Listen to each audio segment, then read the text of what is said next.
ఉదయకాల సమయంలో విన్న వాక్యాన్ని మరొకసారి నెమరు వేసుకునే విధంగా ఒక వాక్యాన్ని మాట్లాడుకోబోతున్నాం. హల్లెలూయా. 92వ కీర్తనలో ఒక మాట, మొదటి వచనం, యెహోవాను స్తుతించుట మంచిది, మహోన్నతుడా నీ నామమును కీర్తించుట మంచిది. ఉదయమున నీ కృపను, ప్రతి రాత్రి నీ విశ్వాస్యతను 10 తంతుల స్వరమండలముతోనూ గంభీర ధ్వని గల సితారాతోనూ ప్రచురించుట మంచిది. హల్లెలూయా. ఎన్నిసార్లు మంచిది అన్నాడు ఇక్కడ? అబ్బా, ఎంత గొప్పవాళ్ళో మీరు. వెంటనే లెక్కేసుకోవడానికి వెర్సెస్లోకి వెళ్ళిపోయారు. హల్లెలూయా. ఎన్నిసార్లు చెప్పాడో? ముచ్చటగా 3 సార్లు చెప్పాడు అన్నమాట. హల్లెలూయా.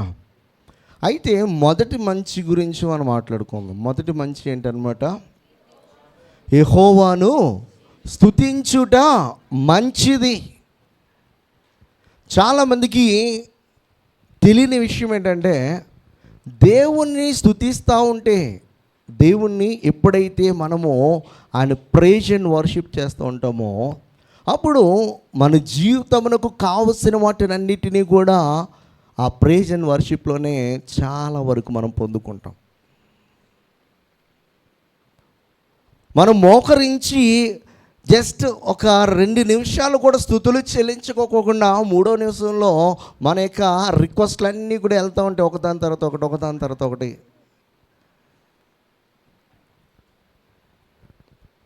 మనము ఆయనకు చెప్పాలి అంటే మొట్టమొదటిగా ఆయన సన్నిధి ఎక్కడికి రావాలో తెలుసా? మన దగ్గరికి రావాలి.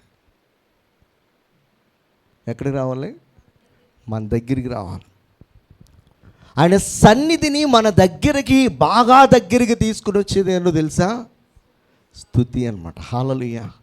అందుకే దేవుడు ఈ వాక్యమును మనందరికీ తెలియపరుస్తున్నాడు. ఏమనంటే, యెహోవాను స్తుతించుట మంచిది. ఆయన యొక్క దయ, ఆయన యొక్క కృప, ఆయన యొక్క ఉన్నతమైన ఆలోచన మనకి పరిపూర్ణముగా తెలియపరిచేది ఏంటంటే స్తుతి అన్నమాట.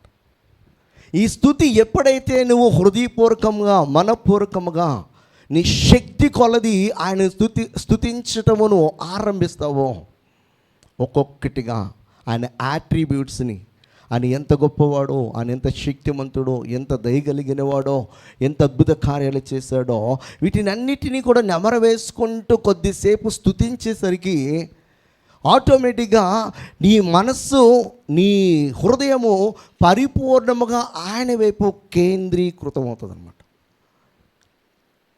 పరిపూర్ణముగా ఆయన స్వాధీనములోనికి వెళ్తుంది.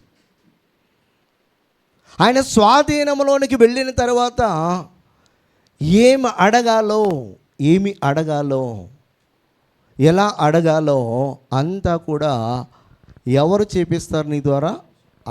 ఆయన చేపిస్తాడు. అందుకే చాలామంది ప్రార్థనలో ఎంత ప్రార్థన చేసినా కూడా ఆ ప్రార్థనకి ఏం రాదనమాట? జవాబు రాదు. జవాబు రావట్లేదంటే నీవు కొద్ది సమయమైనా దేవుని సన్నిధిలో, ఆయన సన్నిధి నీ దగ్గరికి వచ్చేలాగున ఆయనను ఏం చేయట్లేదు అనమాట, నువ్వు స్తుతించట్లేదు. ఎందుకు ఇక్కడ మంచిదని చెప్తున్నాడంటే, మనం ఎప్పుడైతే ఆయనను హృదయపూర్వకంగా స్తుతిస్తూ, ఆరాధిస్తూ, ఘనపరుస్తుంటామో ఆయన సన్నిధి మన దగ్గరికి వస్తుంది అనమాట. ఎలా వస్తుందంటే, మనం స్తుతిస్తున్నప్పుడంట ధూమము లెగిస్తుందంట. ఏం లేస్తుంది? ధూమము. ధూమము వేరు, ధూపం వేరు. అర్థమైందా? ఆ రెండింటికి డిఫరెన్స్ తెలియాలి. హల్లెలూయా. ధూమం వేరు, ధూపం వేరు. హల్లెలూయా. కీర్తనకారుడు ఏమంటున్నాడు?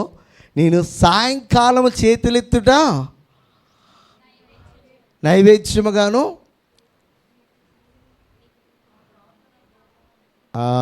హల్లెలూయా, నా ప్రార్థన ధూపముగాను, నేను చేతులెత్తుట సాయంకాల నైవేద్యముగా. హల్లెలూయా.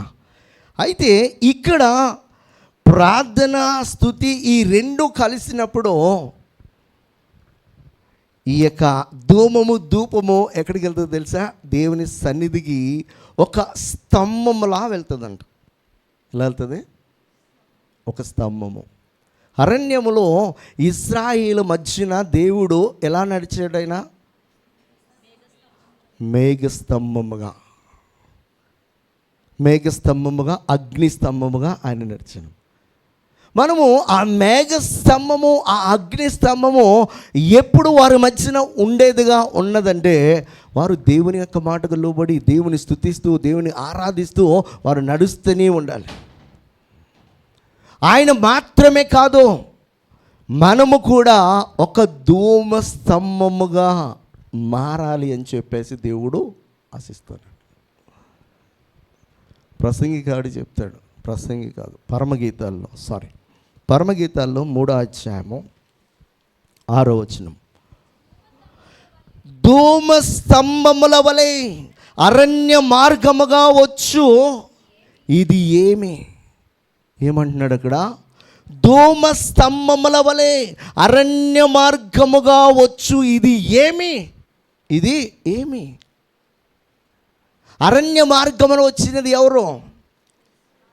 అరణ్య మార్గమున వచ్చింది ఎవరు? ఇశ్రాయేలీలంట దూరం నుంచి చూస్తున్నప్పుడంట ఎలా కనిపిస్తున్నారంట? వాళ్ళు ధూమ స్తంభముల వలె కనబడుతున్నారంట. నీ దేవుణ్ణి నువ్వు స్తుతిస్తున్నప్పుడు, నీ దేవుని నువ్వు ఆరాధిస్తున్నప్పుడు నువ్వు ఎలా మారుతావంటే ఒక ధూమ స్తంభం వలె మారుతావు. ఈ ధూమము ఎక్కడి వరకు వెళ్తుందంటే దేవుని యొక్క రాజ్యమునకు వెళ్ళి ఆయనను ఎక్కడి నుంచి తీసుకొస్తుందంటే ఆయన సింహాసనస్థునిగా ఉన్నటువంటి ఆయనను ఎక్కడికి తీసుకొస్తుంది అన్నమాట? నీ యొద్దకు తీసుకుని వస్తుంది. ఆయనే నిన్ను నడిపించువాడుగా, ఆయనే నేను ఒక ధూపస్తంభముగా మార్చాలి అంటే నువ్వేం చేయాలన్నమాట? ప్రతిరోజు ధూమం, స్తుతి అనేది మనము చేయాలి.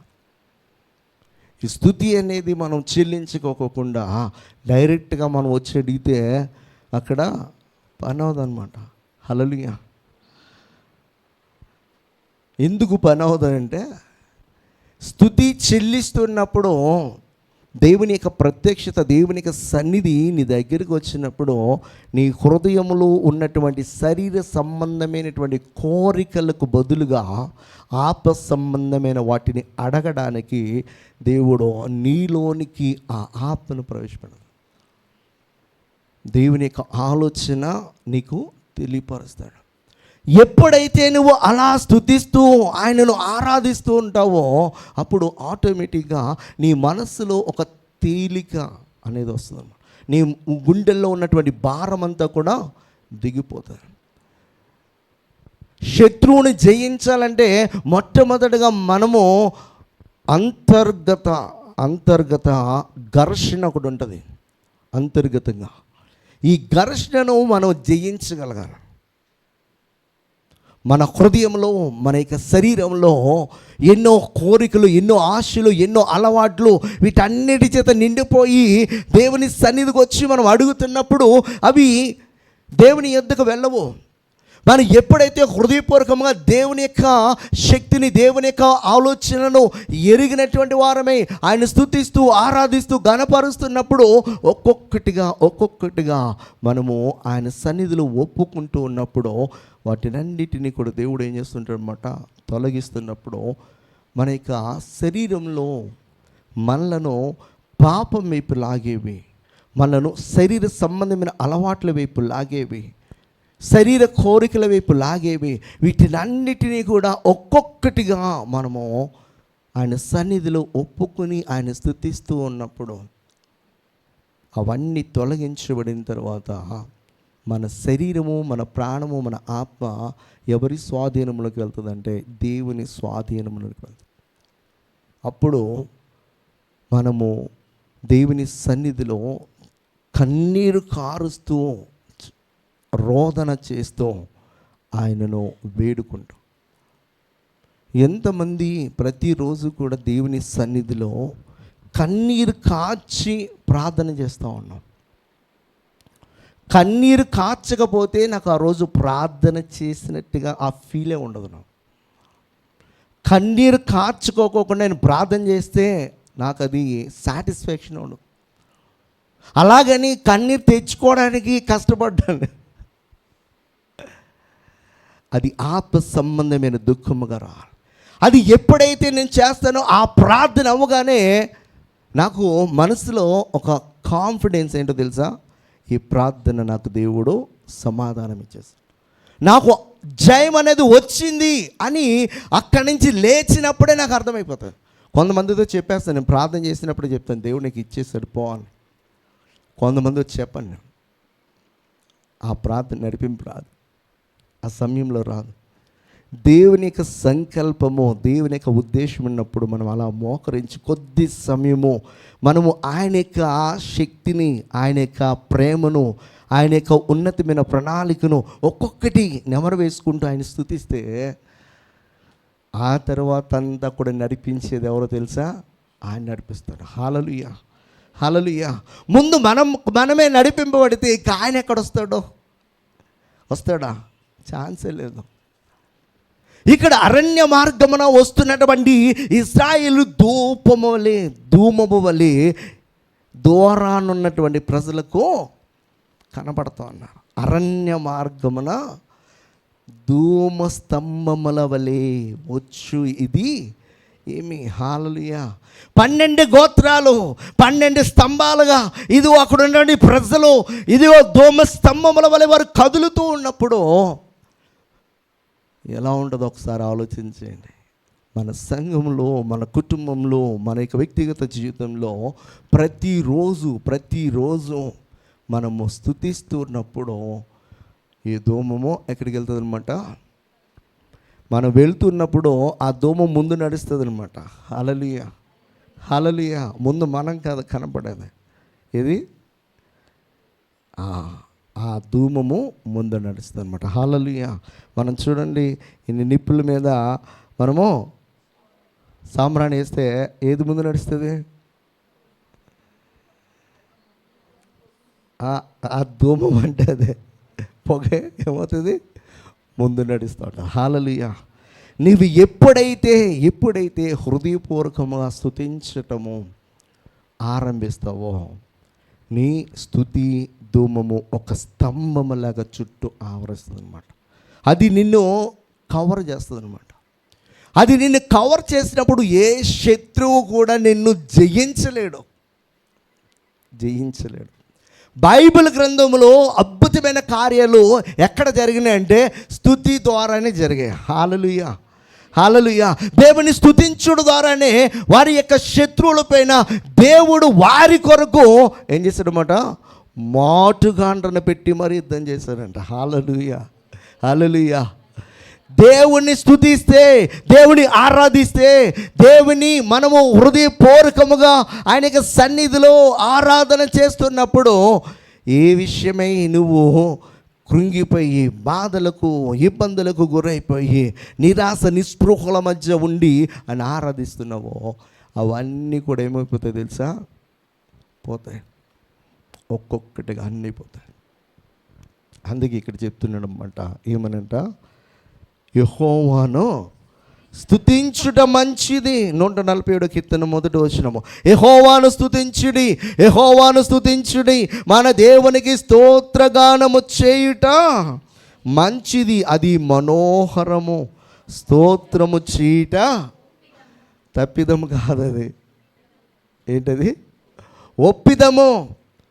నేను ఆరాధన చేస్తున్నప్పుడు నోరు తెరవండమ్మా అంటే అస్సలు ఒక్కరికి కూడా నోరు ఉందో లేదో తెలియదు అనిపిస్తుంది. హల్లెలూయా, దేని స్తోత్రం. నచ్చింది నేను మాట్లాడితే వచ్చేద్ది అంతే. 2 కిలోమీటర్ల అవతల ఉన్నవాడు కూడా వినపడుతుంది. ఇక్కడ 2 మనుషులు పక్కన ఉన్నవాడికి వినపడుతుంది. దేవుని స్తోత్రం. హల్లెలూయా. దేవుని స్తుతించాలమ్మా. నాకు భలే బీపీ వచ్చేస్తుంది. పక్కనున్నవాడు ప్రార్థన చేస్తున్నప్పుడు మనసులో ప్రార్థన చేసినప్పుడు వీడు ఉన్నా ఒకటి లేకపోయినా ఒకటి అనిపిస్తున్నా. కనీసం స్తుతి చెల్లించేటప్పుడైనా నోరేమవ్వాలి? వాడు స్తుతిస్తున్నాడనే ఒక భావన మనకు రావాలి. అది వస్తుందనుకో, మనం ఇంకా బాగా స్తుతించడానికి అవకాశం ఉంటుంది. మనం బాగా స్తుతిస్తున్న వాడు సైలెంట్గా ఉన్నాడా, నిద్రపోయాడా అన్నట్టుగా ఉన్నాడు అనుకో, అది 1-2 గంటలు చేసిన ప్రార్థన కూడా నిమిషాల్లో ముగించాలనిపిస్తుంది అనమాట. హల్లెలూయా, హల్లెలూయా. నాతో పాటు ప్రార్థన చేసేవాడు ఖచ్చితంగా స్తుతించేటప్పుడు, ఆయనను వేడుకుంటున్నప్పుడు కనీసం మధ్య మధ్యలో స్తుతి చెల్లించడం, ఆమేనని చెప్పడం వినపడాలి. అది లేదనుకో, వీడితో ఎందుకు మోకరించాను ప్రభువా అని భయంకరమైన దుఃఖం వస్తుంది అనమాట. ఇక అలాంటి వారిని పార్ట్నర్స్గా పెట్టుకొని నేను ఇక ఉదయకాలం లేచి అలా వదిలేసి నేను ఒంటరిగా పోయి ప్రార్థన చేస్తాను. అందుకే ప్రభువైన యేసుక్రీస్తు ఒంటరిగా పోయాడు. హల్లెలూయా, హల్లెలూయా. ప్రతి ఉదయము ఇంకను చీకటి ఉండగానే ఆయన అరణ్యమునకు పోయి ప్రార్థించేవాడుకున్నాడు. మనతో ఉండేవాళ్ళు మనకి ఎలా ఉండాలంటే, మనం పడిపోతే లేపేవాళ్ళుగా ఉండాలి, అంతేగాని నిలబడినని ఎప్పుడు తోసేద్దాం అనేవాళ్ళుగా ఉండకూడదు అన్నమాట. దేవుని స్తోత్రం, హల్లెలూయా. స్తుతించండి, నోరు తెరవండి ఆరాధనలో. నా కోసం కాదు, ప్రభువైన యేసుక్రీస్తు అంటాడు, నా కోసం ఏడవద్దు, మీకోసం, మీ పిల్లల కోసం ఏడండి. హల్లెలూయా. ఇక్కడ నా కోసం నోరు తెరవద్దు, మీకోసం నోరు తెరవండి. మీకోసం మీరు నోరు తెరిచి హృదయపూర్వకంగా దేవుని ఆరాధిస్తున్నప్పుడు మీ మనస్సులో తెలియనటువంటి ఒక నెమ్మది ఆరాధన అవగాహన వస్తుంది. ఏదో ఒక పోరాటం నుంచి నువ్వు జయాన్ని పొందుకున్నట్లుగా ఉంటుంది. ఎప్పుడైతే దేవుని సన్నిధిలో హృదయపూర్వకంగా కన్నీరు కార్చి నువ్వు రోదనం చేసి అక్కడ ఏడ్చి ఆమెనని అనగానే ఏమవుతుందో తెలుసా, దేవతో పోయినరా ఈ కన్నీళ్ళలో ఇవన్నీ కూడా అని చెప్పేసి మనకు ఒక నమ్మిక కలుగుతుంది. అందుకే ఇక్కడ చెప్తున్నాడు, ఎందుకంట స్తుతి చేయుట మంచిది, అది మనోహరం అంట. మనోహరం అంటే ఇట్స్ ప్లెజెంట్ అంటాడు. హల్లెలూయా, హల్లెలూయా. 33వ కీర్తనలో మొదటి వచనం, నీతిమంతులారా యెహోవాను బట్టి ఆనందగానము చేయుడి, స్తుతి చేయుట యథార్థవంతులకు శోభస్కరము. స్తుతి చేయుట ఎవరికి శోభస్కరమో? యథార్థవంతులకు. హల్లెలూయా. నేను ఈరోజు నీ కాన్సెప్ట్ తీసుకున్నాను, కానీ ఈ రోజున దీనికి తగ్గట్టుగానే వాడారు అందరు పాటలు. హల్లెలూయా. ఫస్ట్ పాటే స్తుతి మీద పెట్టింది పాస్టర్ గారు. నేను రాసిన మెసేజ్ ఆవిడకి తెలీదు. చాలాసార్లు నేను అబ్జర్వ్ చేస్తానమాట, నా మెసేజ్కి తగ్గట్టుగానే పాటలు ఉంటాయి. ఆ తర్వాత వీళ్ళిద్దరు వచ్చి దాన్ని ఇంకా బూస్ట్ చేశారన్నమాట. ఓ మహిమ మేఘమ్మ, హల్లెలూయా. నిజంగా అయితే నేను అదే ఫస్ట్ టైం ఏంటి ఆ పాట, నాకు చాలా సంతోషంగా అనిపించింది. నేను దేని గురించి మాట్లాడాలనుకుంటున్నానంటే దాని గురించే దేవుడు ఇక్కడ ఈ పిల్లలను కూడా ఆ పాటలు పాడడానికి సిద్ధపరిచాడు. హల్లెలూయా. దేవుని యొక్క ఆత్మీయ కార్యాలు అలా ఉంటాయి. దేవుని స్తుతించడానికి మన నోరు పెద్దదిగా తెరవాలి. ఎలా తెరవాలి? కప్పలా తెరవాలన్నమాట. హల్లెలూయా, హల్లెలూయా. చెప్పండమ్మా. ఎంత చెప్పినా మేము ఎలాగ ఉంటామో, ఎలకతో ఒక తెచ్చి ఏడాది ఉతికినా నలుపు నలిపే కానీ తెలుపు రాదన్నట్టు. హల్లెలూయా. మొదటి దినవృత్తాంతాల్లో చెప్తాడు ఒక మాట, 16:34 యెహోవా దయాళుడు, ఆయన కృప నిరంతరముండును, ఆయనను స్తుతించండి. హల్లెలూయా.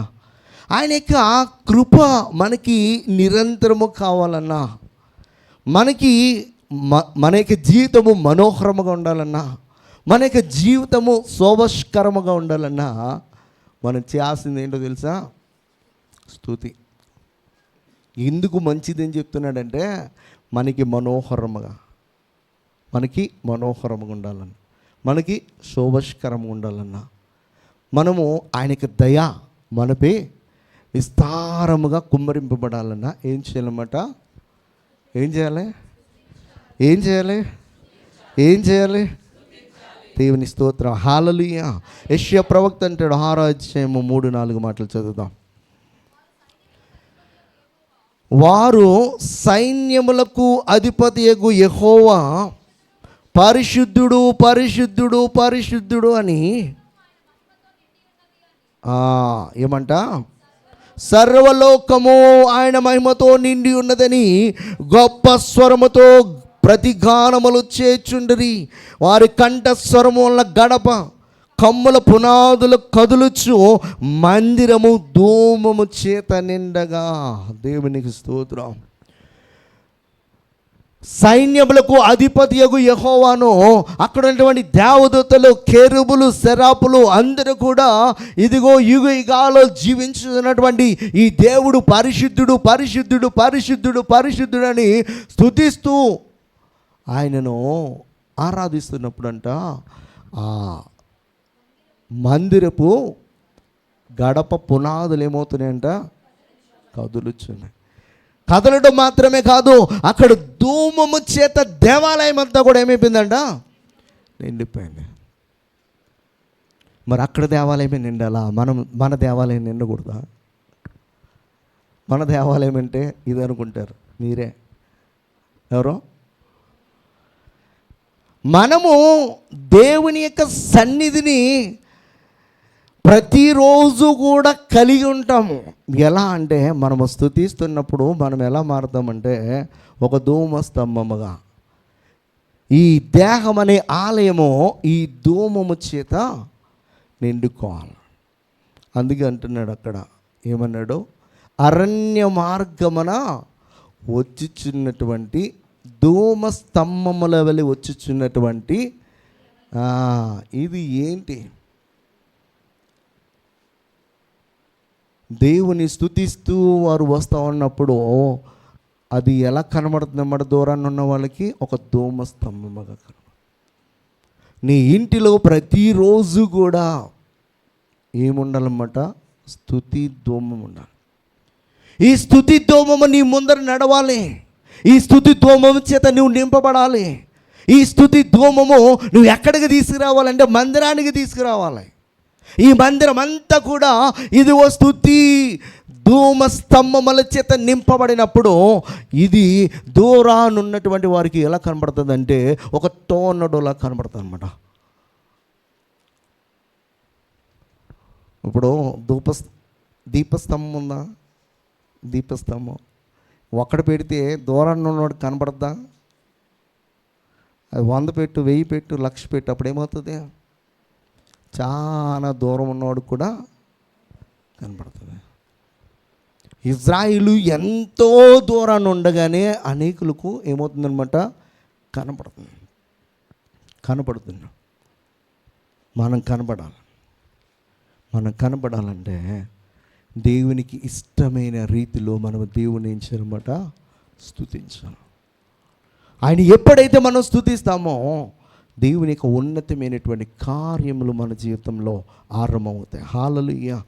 యాక్ట్స్ చాప్టర్ 2:46లో చెప్తాడు, మరియు వారేక మనస్కులై ప్రతి దినము దేవాలయములు తప్పక కూడుకొనుచు ఇంటింట రొట్టె విరుచుచు దేవుని స్తుతించుచు ప్రజలందరి వలన దయ పొందిన వారే అంటాడు. ఇంటింట ఏం చేస్తున్నారు? వాళ్ళు రొట్టె విరుచుడు మాత్రమే కాదు, దేవుని ఏం చేస్తున్నారు? వాళ్ళు స్తుతిస్తూ ఉన్నారు. స్తుతి నీ జీవితంలో ఎలాగైపోవాలన్నమాట? ఒక భాగం అయిపోవాలి. స్తుతి ఎప్పుడైతే నీ జీవితంలో ఒక భాగం అయిపోతుందో నీ ముందు ఏ శత్రువు కూడా నిలబడలేడు.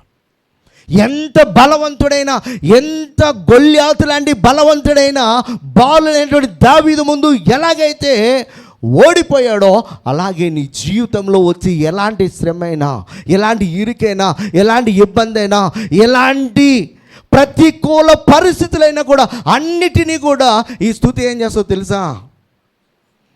నీకు అనుకూలంగా మార్చేస్తావు. ఆ స్తుతి యొక్క గొప్పతనము చాలామందికి తెలియదు కనుక ఈరోజు చెప్తున్నా. స్తుతించమంటే నోరు తెరవబడదు కనుక చెప్తున్నాను ఈ రోజున. ఈ రోజు నుంచి మీరు మీ యొక్క ప్రార్థనలో, మీ యొక్క పర్సనల్ లైఫ్లో మీరు స్తుతించడం ఆరంభించండి. కొన్ని దినాలు మీ పరిస్థితులు మారకపోతున్నాడు.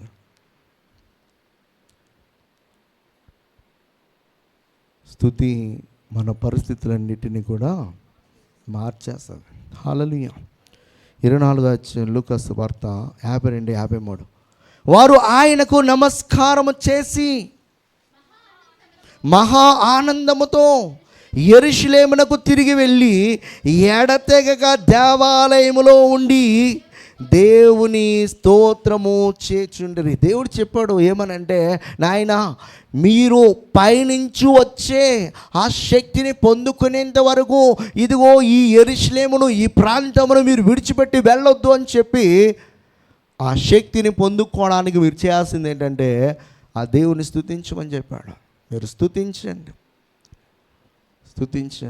ఒకటే విషయాన్ని వాళ్ళు 10 రోజులు అడుగుతా కూర్చోలే. ఒకటే విషయాన్ని ఎంతసేపు అడుగుతావు దేవుని సన్నిధిలో? ఒక విషయాన్ని ఎంతసేపు అడుగుతాం దేవుని సన్నిధిలో? కానీ 100 విషయాలను కూడా చాలా గంటలు దేవుని స్తుతిస్తూ, వాటిని తలుచుకుంటూ మనం దేవుని స్తుతిస్తున్నప్పుడు వాటన్నిటికీ దేవుడు ఏం చేస్తాడో తెలుసా? ఏ పనిని ఎలా నిర్వర్తించాలో దాని కొరకు ఆయన ఆల్రెడీ అపాయింట్ చేస్తుంటాడు అన్నమాట. నువ్వు స్తుతించుట ఆరంభించగానే దేవుడు ఏం చేస్తాడో తెలుసా? నువ్వు ఏ విషయమే దేవుని స్తుతిస్తున్నావు, ఏ విషయమే దేవుని సన్నిధిలో కన్నీరు కారుస్తూ ఆరాధన చేస్తున్నావో అక్కడ ఆ పని చేయడానికి దేవుడు ఆల్రెడీ ఒకరిని అపాయింట్ చేస్తాడు. బైబిల్ అంతా కూడా బాగా చదివితే నాకు అర్థమైంది బాగా అవే. మనము స్తుతి చేస్తూ ఉన్నప్పుడు దేవుడు ఆ కార్యం చేయట ఆరంభిస్తాడు.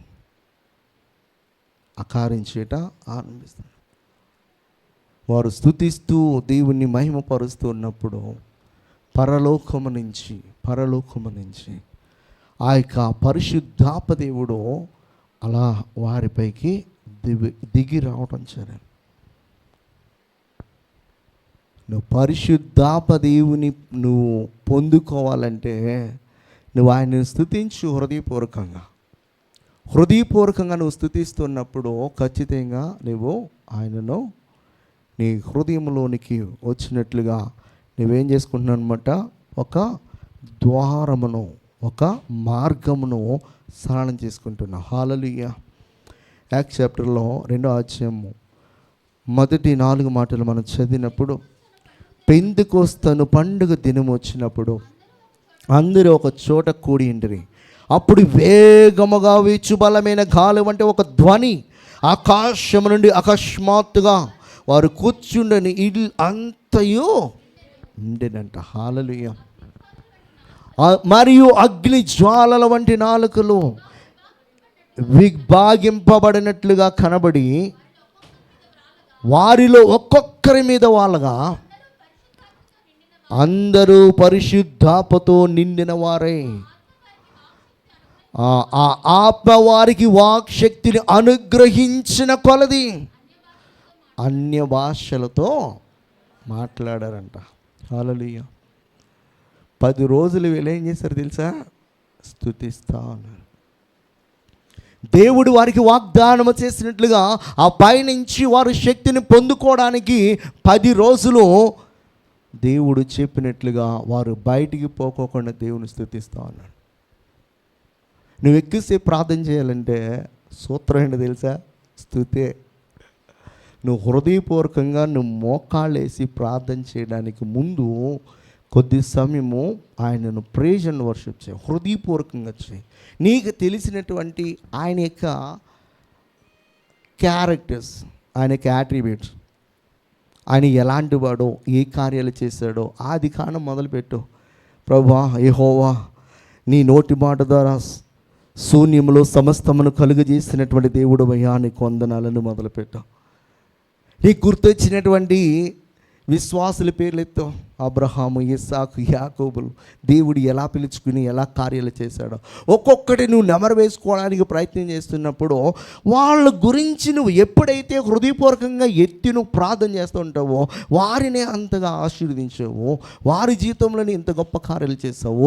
నేను కూడా నీ మాట వింటే, నేను కూడా నీకు లోబడితే, నేను కూడా నీ చిత్తాన్ని చేయడానికి నేను ప్రయత్నం చేస్తే నా జీవితంలో నువ్వు ఎందుకు చేయవు అనే ఒక భావన, ఒక విశ్వాసము మనలో కూడా ఏమవుతుందన్నమాట,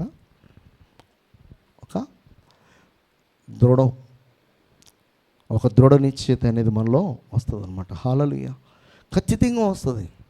అప్పుడు రోజు 2 నిమిషాలు చేసే ప్రార్థన ఏమవుతుందో తెలుసా, 20 నిమిషాలు అవుతుంది, గంట అవుతుంది, గంటన్నర అవుతుంది, తర్వాత ఇంకా ఇంకా ఇంకా ఇంకా కొంతమంది రోజులు తరబడి ప్రార్థన చేసేవారుగా ఉంటారంటే వాళ్ళు ఏం చేస్తారంటే స్తుతిస్తూనే ఉంటారు. దేవుడు వారికి కావాల్సింది అడుక్కోవడానికి, భిక్షమెత్తుకోవడానికి దేవుని సన్నిధికి వెళ్ళరు. దేవుడు మనల్ని భిక్షమెత్తుకునే వాళ్ళగా అడగమన్నట్లే. దేవుడు ఏమన్నాడు తెలుసా, I have given the authority, నేను మీకు అధికారం ఇచ్చాను. సృష్టి పైన అధికారం ఇచ్చాడు ఆయన. సూర్య చంద్రులను అవసరమైతే ఆగిపో అని మనం అంటే, అలాంటి విశ్వాసం మనకుంటే, అలాంటి పరిశుద్ధ జీవితాన్ని మనకు కలిగి ఉంటే, అలాంటి సహవాసం దేవునితో ఉంటే, మన నోటి మాటని దేవుడు ఏమంటాడు తెలుసా, ఆమేన్ అంటాడు. అంత సర్వశక్తి గల దేవుణ్ణి మనం ఆరాధిస్తూ కూడా దేవా అని ఏడ్చి కన్నీరు కాచి, ఎక్కడ కన్నీరు కాచాలి, మన పాప స్థితిని ఒప్పుకొనుటలో కన్నీరు కాచాలి, మన అవిధేయతను ఒప్పుకునేటలో కన్నీరు కాచాలి, మన యొక్క ఈ లోకానుసారమైనటువంటి బంధకాల అన్నిటిలో నుంచి బయటికి రావడానికి దేవుని సన్నిధిలో ఏడవాలి. పాపము చేసినటువంటి స్త్రీ ప్రభు పాదాల యొద్ద ఉండి ఏం చేస్తుందనమాట, కన్నీరు కారుస్తూ ఆయన పాదాలు కడుగుతూ తన యొక్క విలువైనటువంటి తల కురులతో ఏం చేస్తుందనమాట, ఆ అందాన్ని తీసుకుని వెళ్ళి ప్రభు పాదాల యొద్ద పారేస్తుంది. ఈ అందము ద్వారానే కదా ఈ శరీర సంబంధమైన క్రియలు చేసి ఎంతో పాపం చేస్తానని అని చెప్పి తన హృదయ అంతరంగంలో నుంచి వస్తున్నటువంటి ఆ వేదన, ఆ రోదన అంతా కూడా ప్రభు పాదాల యొద్ద ఆమె రోదన చేస్తూ ఆయన పాదాలు కడిగింది. ప్రభువైన యేసుక్రీస్తు ఏమన్నా తెలుసా, నీ విస్తారమైన పాపాలన్నీ కూడా క్షమింపబడాలి. మనకు కావాల్సింది అడుక్కోవడానికి ప్రభు సన్నిధిలో ఏడవకూడదు. దేనికి ఏడవాలంటే మన స్థితిని ఒప్పుకోవడానికి, ఆయన ఆలోచన తగినట్టుగా నడవడానికి, ఆయన చిత్తం మన ఎడల జరిగించుకోవడానికి ఏడవాలి. అది విలువైంది. ఎవరికి? దేవునికి విలువైంది. అలా కార్చే ప్రతి కన్నీటి చుక్క నువ్వు కింద జారిపోతుంది అనుకుంటావు, కాదు, జారదు, అస్సలు జారదు. ప్రతి కన్నీటి చుక్కను దేవదూతలు ఒడిసి పట్టుకుని ఒక బొడ్డిలో దాదు. ఏ విషయమే కన్నీరు కాస్త అన్నిటినీ కూడా వాళ్ళు ఒక రోజున దేవుని యొద్ద నుంచి సమాధానము తీసుకుని వస్తారు. హల్లెలూయా. దానియేలుకి తీసుకొచ్చారు చూడు, ఏమని, నువ్వు ప్రార్థించుట ఆరంభించగానే దేవుని యొద్ద నాకు సెలవైనది.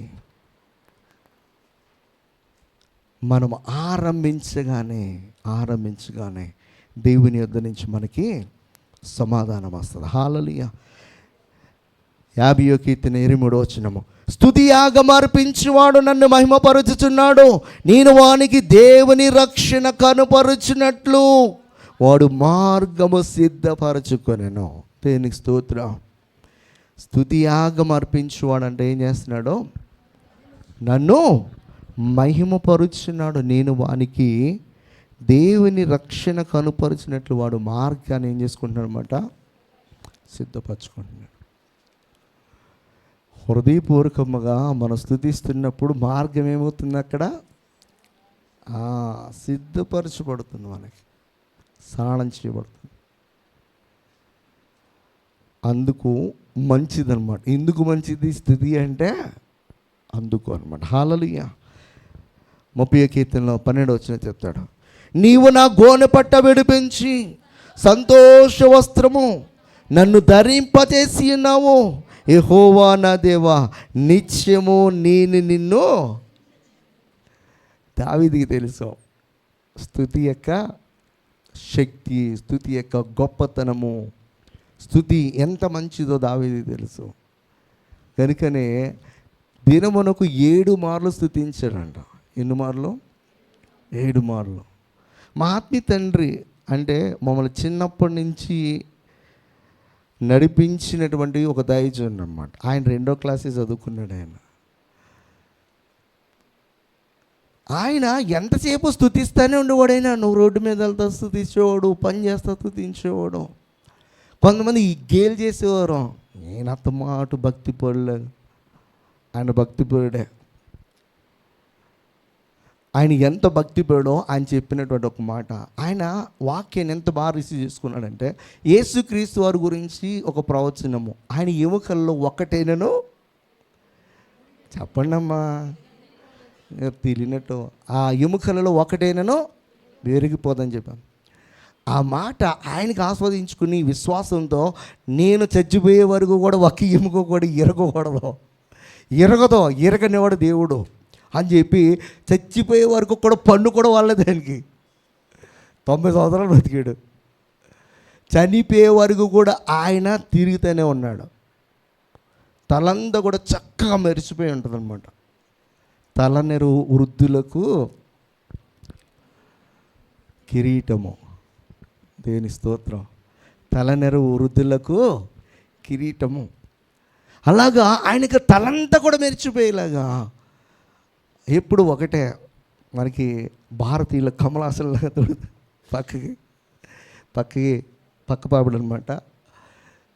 అసలు ఆయన చూడ్డానికి కూడా ఎప్పుడు తెల్లటి వస్త్రాలు కానీ ఇంకా ఏ వస్త్రం వేసుకున్నట్టుగా నేను చూడలేదు. ఆయన తెల్లటి పంచ్ కట్టి, పంచ్ అనమాట అది, మరి పైజామా టైప్లో వేసుకుంటాడు. ఆయన వేసుకుని ఆయన చనిపోయి ముందర వరకు కూడా కర్ర పట్టుకుని నడుచుకుంటూ వచ్చి వాకింగ్ చెప్పాడు ఆయన చర్చిలో. ఆయన విశ్వాసం ఏంటంటే పన్ను కూడా ఎముకే. ఏంటి? పన్ను కూడా ఎముకే. ఇది కూడా ఇరగకూడదు, ఇది కూడా ఓడకూడదు. అది విశ్వాసం. నిజంగా ఆ దైవజనుడు కాచిన కన్నీరు ప్రార్థన వల్లనేమో మేమందరం కూడా సాకులేమనిపిస్తుంది నాకు. అసలు ఈ ఆలోచన కానీ ఈ ఉద్దేశం కానీ నాకు ఉండేదే కాదు. ఆయన అనేవాడు ఎంతప్పుడే, రే మీరు వాకింగ్ చెప్పాలరా, మీరు పాటలు పాడాలరా, బైబిల్ చదవాలరా, ఇక్కడ నిలబడాలరా మీరు అని చెప్పేసి, ఈయనకి పని పాట లేదు, ఈయన చెప్పుకోవచ్చుగా, రమ్మని చెప్పి బైబిల్ చదవమనేవాడు. అది అసలు ఆర్సీఎం బైబిల్ మనం చదవలేదండి. కొన్ని అర్థం కూడా కావు. అలాంటి విశ్వాసం కలిగినటువంటి వ్యక్తి మనము దేవుని యొక్క సన్నిధిలో అలా స్తుతించేవారముగా, ఆరాధించేవారు ఉంటే మనం ఎప్పుడు సంతోషంగానే ఉంటాం. హల్లెలూయా. దావీదు అంటున్నాడు ఏమనంటే, నీవు నా గోనెపట్ట విడిపింది. గోనెపట్ట విడిపించడం అంటే ఏంటో తెలుసా అమ్మా? దుఃఖము నివారణ చేసావు. హల్లెలూయా, హల్లెలూయా.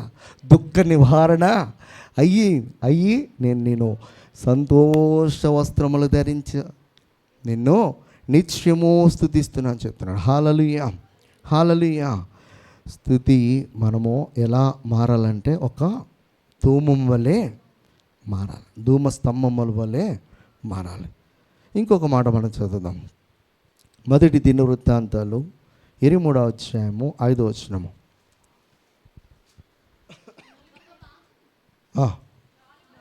4,000 మంది ద్వారపాలకులుగా నియమింపబడిరి.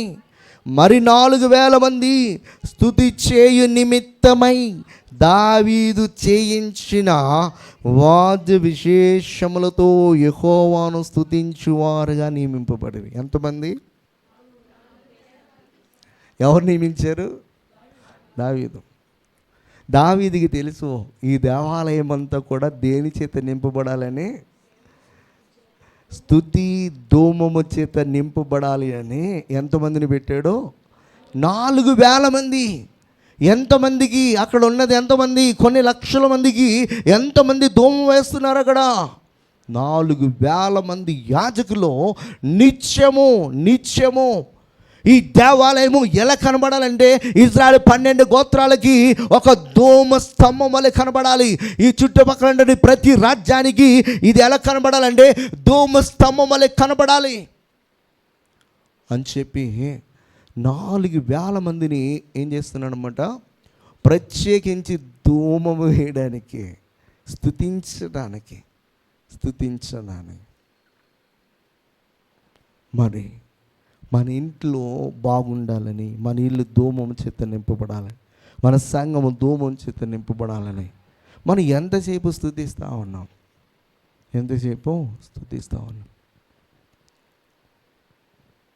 వాక్యాన్ని ప్రతి ఒక్కరు గమనించాల్సింది ఏంటంటే, స్తుతి కొరకు సమయమును ఏం చేయాలి? హెచ్చించాలను. మహాపరిశుద్ధుడు, మహోన్నతుడు, సర్వాధికారిని దేవానికి స్తోత్రం అని చెప్పేసి, నా కాత్రం అని చెప్పేసి వెళ్ళిపోవడంగా కొద్దిసేపు నీ జీవితంలో ఆయన చేసినటువంటి కార్యాలను నెమరు వేసుకో. నువ్వు ఎక్కడి నుంచి ఎక్కడికి వచ్చావు ఒకసారి గుర్తు చేసుకో. నీ జీవితంలో ప్రతికూల పరిస్థితులను దేవుడు ఎలా అనుకూలపరిచాడో గుర్తు చేసుకుంటే ఆటోమేటిక్గా ఈ నోరు ఏం చేస్తుంది? ఆయన స్తుతిస్తుంది ఖచ్చితంగా. అది గుర్తు చేసుకోలేదనుకో, ఈ మాసపు గుండు కూడా ఏమైపోతుంది అనమాట, రాతి గుండెగా మారిపోతుంది. ఇక ఆయన రాడు, ఇది పోదాం అంతే, ఇంక అక్కడితో ఆగిపోతుంది. అలా ఆగిపోకుండా సాగిపోవాలంటే మనం ఏం చేయాలన్నమాట? స్తుతించాలి. హల్లెలూయా. 2వ దినవృత్తాంతం 20:22 వారు పాడుటకును స్తుతించుటకును మొదలు పెట్టగానే యెహోవా యూదా వారి మీదకి వచ్చిన అమ్మోనీల మీదను, మోయాబీల మీదను, శెయీరు వన్యవాసుల మీదను మాటుగాండ్రను పెట్టెను గనుక. ఎప్పుడంటే ఇది వారు పాడుటకు స్తుతించుటకు మొదలు పెట్టగానే. అబ్బా, దేవుడు ఎంత గొప్పవాడు ఆలోచించాడు. వీళ్ళు మొదలు పెట్టారో లేదు, అక్కడ మాటుగాండ్రను ఏం చేశాడు దేవుడు? హతమ చేస్తూ ఉన్నాడు. వీరిపైకి వచ్చినటువంటి వారిపైన దేవుడు మాటుగాండ్రను పెట్టి హతమ చేస్తూ ఉన్నాడు. హల్లెలూయా. ఎలీషా మీదకి ఒక రాజు, సిరియా రాజు తన సైన్యముతో వచ్చినప్పుడు ఎలీషాని పట్టుకుని బంధించి తీసుకుని వెళ్ళిపోవాలి. ఎందుకంటే ఇదిగో నా యొక్క రాజ్య మందిరములో నా సేవకులతో నేను ఏదైతే ఆలోచన చేస్తున్నానో ఇశ్రాయేలు రాజ్యమును పట్టుకోవాలని, వారిని నాశనం చేయాలని ఆ ఆలోచన ఈ యొక్క దైవజనుడు తెలుసుకుంటున్నాడు. ఈయన తీసుకుని వెళ్ళి నా రాజ్యంలో బంధించేస్తే అప్పుడు ఇశ్రాయేలు రాజ్యాన్ని ఈజీగా జయించచ్చు అని చెప్పేసి కలలకని సైన్యంతో వచ్చాడు అయ్యగారు. అయితే ఆ సైన్యం వెనకాల ఏ సైన్యం ఉందన్నమాట? యెహోవా సైన్యం. వీరు అనుకుంటున్నారు ఎలీషా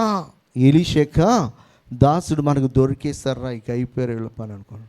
కానీ వాళ్ళ వెనకాల దేవుడు తన యొక్క మాటగా అంటున్నాడు, తన యొక్క దేవదూతలను పెట్టాడు.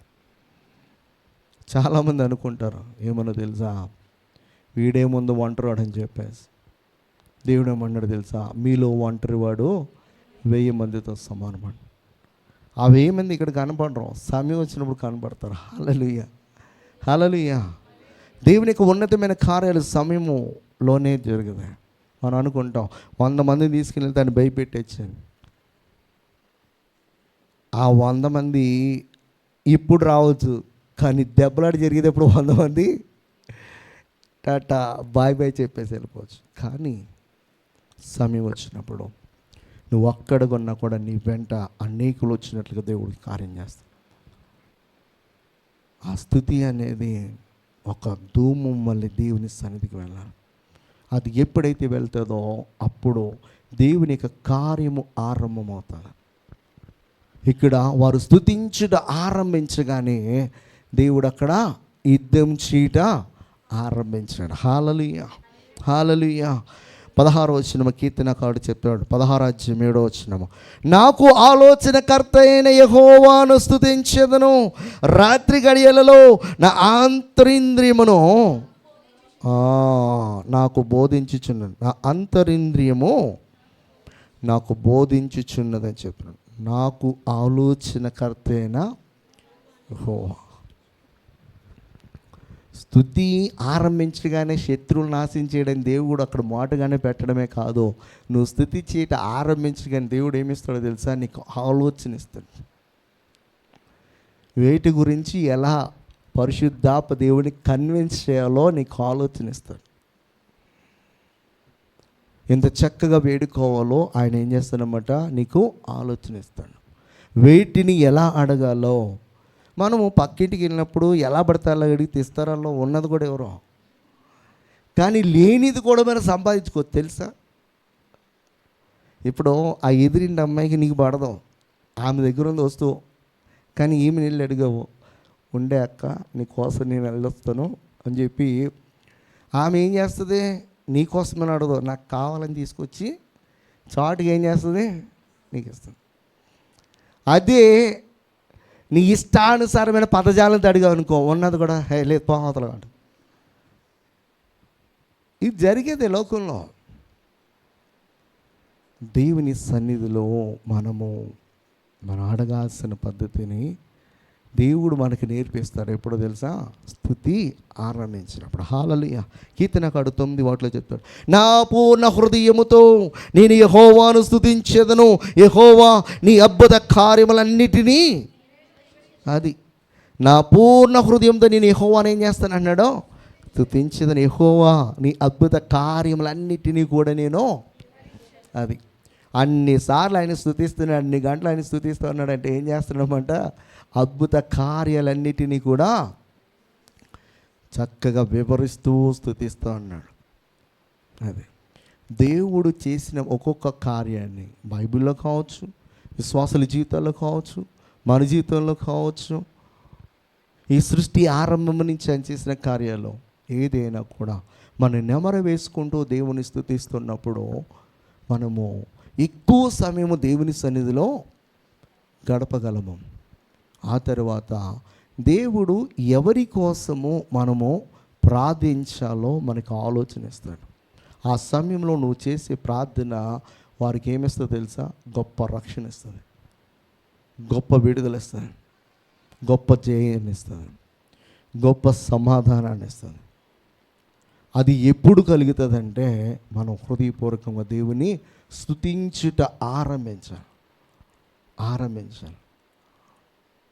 ఈ వారం ప్రాక్టీస్ చేయండి, నెక్స్ట్ వీక్ మీరే చెప్తారు. ఖచ్చితంగా దేవుడు అద్భుతాలు చేస్తాడు. ఒక 2 రిఫరెన్స్ ఉన్నాయి, చదివేద్దాం, అది కూడా మరి ముగించేద్దాం. 27 కీర్తనకారుడు 5-6. ఆపత్కాలమున ఆయన తన పర్ణశాలలో నన్ను దాచును, తన గుడారపు మాట నన్ను దాచును, ఆశ్రయ దుర్గమ మీద ఆయన నన్ను ఎక్కించును. ఇప్పుడు నన్ను చుట్టుకొని ఉన్న నా శత్రువుల కంటే ఎత్తుగా తల ఎత్తబడును. ఆయన గుడారములో నేను ఉత్సాహధ్వని చేర్చు బళ్ళు అర్పించదును. నేను పాడేదను, యెహోవాను గూర్చి స్తుతిగానము చేసేదనంట.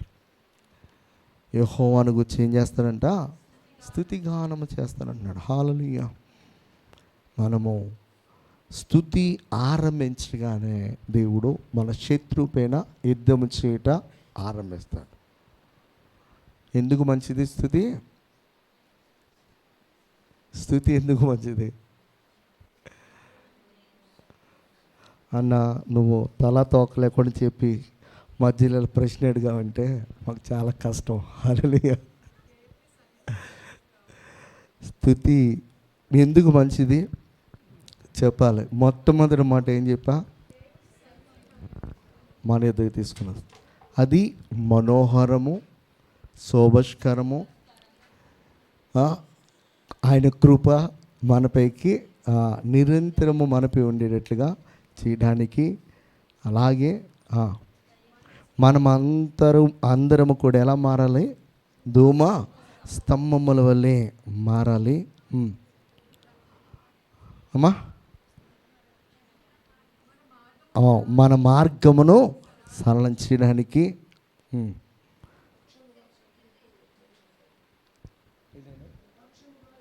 మన పక్షముగా యెహోవా యుద్ధము చేయడానికి, మనకి మంచి ఆలోచన దయచేయడానికి, మన యొక్క జీవితంలో అనేకమైన అద్భుతమైన కార్యాలు ఆయన చేయడానికి. హల్లెలూయా. చివరిగా ఒక మాట చదివేసి ముగించేద్దాం. రెవల్యూషన్ చాప్టర్ 7:12 చదివితే, యుగ యుగముల వరకు మా దేవునికి స్తోత్రమును, మహిమయు, జ్ఞానమును, కృతజ్ఞతాస్తుతియు, ఘనతయు, శక్తియు, బలమును కలుగును గాకని చెప్పుచు దేవునికి నమస్కారము చేసిరి. ఆమేన్. హల్లెలూయా. యుగ యుగముల వరకు మన దేవునికి ఏం చెల్లించాలన్నమాట? స్తుతి స్తోత్రములు చెల్లించాలి. హల్లెలూయా. అది ఒక పూట చేసి మానేసిది కాదనమాట. ఈ యొక్క దేహం అనే ఆలయము ధూమము చేత నిండాలి. యెరూషలేము మందిరము ధూమము చేత నిండాలని చెప్పేసి దావీదు 4,000 మందిని నిత్యము స్తుతి ధూమము వేయడానికి ఏం చేశాడు? ఆయన ఇక్కడ అపాయింట్ చేశాడు. మనం కూడా ఈ రోజు నుంచి ఎలా ఉండాలన్నమాట? ఒక ధూమ స్తంభం మళ్ళీ కనపడాలి. దూరా నుంచి చూసినటువంటి వారికి ఎలా కనపడాలన్నమాట? ఒక ధూమ స్తంభం మళ్ళీ కనపడాలి. అలా ధూమ స్తంభం మళ్ళీ కనపడడానికి ప్రతి సమయమందు మనం ఆయనకి కృతజ్ఞతాస్తుతులు చెల్లించాలి. ప్రతి సమయమందు, ప్రతి పని ఎందు, ప్రతి ఆలోచన ఎందు, ప్రతి ఈవులను పొందుకున్న దానిని బట్టి మనం ఆయనను స్తుతిస్తూ ఉన్నాం.